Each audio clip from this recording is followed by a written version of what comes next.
Hi everybody. As you know, I periodically just answer your questions and from viewers. So Sean Nagler, and I apologize if I mispronounce your name. It's Naugler. I've never seen the name before, so but I think it's Nagler. Said, I love your videos. I noticed that you signal different from other videos that I watch. They blow the horn once for coming to a stop, twice for going forward, and 3 times for reverse. You do it differently. Is there a reason? Yes, there is a reason. And the reason is I'm doing it wrong. I was doing it from memory. Should have known better, because I've got some Phoenix sound systems on my G-scale engines that are automatically triggered. And so I know that when they come to a stop, they signal once, blow the horn once. But basically, I don't know that every railroad has exactly the same standard for that. But basically what I found out through research is one long blow means that you're stopped and the brakes are applied.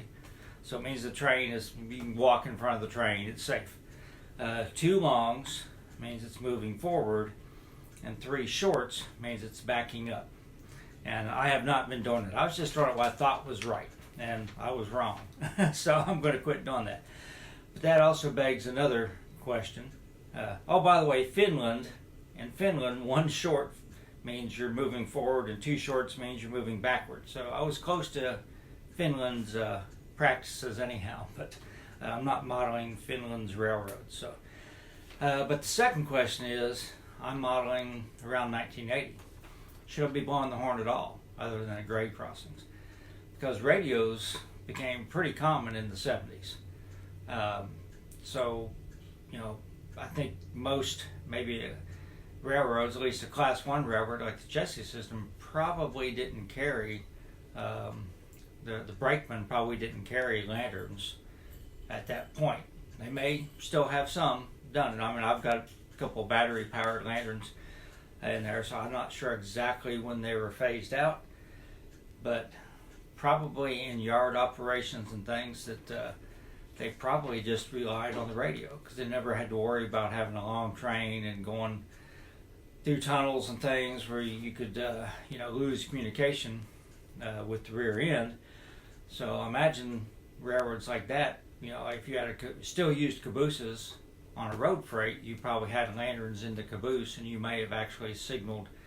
So I would bet, even today, if you have to take a test to be an engineer or a conductor, that you have to know hand signals, just in case your radio fails. I would bet that you would have to do it. So I'm going to put a picture on here about how they use the hand signals, or the lantern signals, and so the engineer and the conductor or the brakeman could talk back and forth. But in 1980, I probably shouldn't be blowing the horn at all, except for grade crossings. So I'm just going to quit blowing the horn, except for, like I said, at grade crossings. Now, I've been applying the bell sort of when I back down into a spur where people might be working, just as a safety thing, because the bell can get annoying if you play it for a long time. Generally, what I do is I leave it on until I come to a stop, hook up the cars, but when I pull forward with the cut of cars, I generally go ahead and turn the bell off. In real life, they probably would keep on blowing the bell. But that's just, that's the way I'm going to keep on doing it until somebody tells me different. But you're going to quit hearing the horn as much as you do. I'm going to quit sounding when I move forward and backwards. So, good question, and so I learned something. Yeah, that's, like I said, that's what my master trainer in Japan always says, let's learn together. And so I never would have known this. If he hadn't asked that question, I would have kept doing it wrong. So thanks for the questions. I try to follow the prototype as much as I can.